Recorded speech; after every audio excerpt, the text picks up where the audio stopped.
அடுத்து நாங்கள் எங்கே வந்திருக்கோம்னா மங்கள் தாங்க. மங்கள்குள்ளே போனோடனே பார்த்தீங்கன்னா ஐஸ்கிரீம் சாக்லேட்லாம் வச்சுருக்காங்க. அதை பார்த்தோன்னே எங்கள் ரேஷ்மா எனக்கு ஜூஸ் வேணும், சாக்லேட் வேணும்னா சரி நான் அதை வாங்கி கொடுத்துட்டு நான் வந்து பணம் சேவ் பண்ணி வச்சுருந்தேன். மாதம் மாதம் ஏதாவது கொஞ்சம் சேர்த்து வைப்பேன், ஏதாவது ஒரு பொருள் வாங்கணுன்ட்டு. அப்படி வாங்கிறதுக்காக நான் சேர்த்து வச்சுருந்ததா செம்படம் வந்து வாங்கணும். ஆனால் இடத்த அடைக்காத மாதிரியான செம்படமாக வாங்கணும்.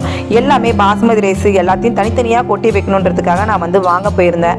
அங்கே பார்த்தீங்கன்னா நிறையா வந்து இப்போ புதுசாக வந்திருக்கு கண்ணாடி பாட்டிலில் வர்ற மாதிரியான டிசைன்லேயே இப்போ வந்து சில்வரில் கொடுத்துருக்காங்க. உள்ள எண்ணெய் இருக்குது, பருப்பு இருக்கா, துவரம்பருப்பு எல்லாமே அரிசி எது இருக்கோ நம்ம பார்த்துக்கிற மாதிரி மேலே கொடுத்துருக்காங்க. ஆனால் அதெல்லாம் ரேட்டு கொஞ்சம் ஜாஸ்தி தான் வருது. நான் வந்து செம்படம் மாதிரி ஃபஸ்ட்டு வாங்கிக்கிட்டேன். ஒரு 4 செம்படம் வாங்கினேன். அதில் வந்து நம்ம பருப்பெல்லாம் போட்டு வச்சுக்கலாம். ஏன்னா எனக்கு ரொம்ப பெருசாக இருக்குது, கொஞ்சம் சின்னதாக ஒரு 2 கிலோ கொட்டுற அளவுக்கு நான் வந்து பார்த்துட்டு வாங்கினேன். பாஸ்மதி ரைஸும் ஜீரக சம்பா ரைஸும் கொட்டிக்கிறதுக்காக ஒரு பெரிய ஒரு செம்படம், ஒரு 5 கிலோ ரைஸ் கொட்டுற மாதிரியான ஒரு செம்படமும் வாங்கியிருக்கேன். நான் அதில் பொருள்லாம் ஃபில் பண்ணி வைக்கும்போது அந்த வீடியோ நான் உங்ககிட்ட ஷேர் பண்ணுறேன்.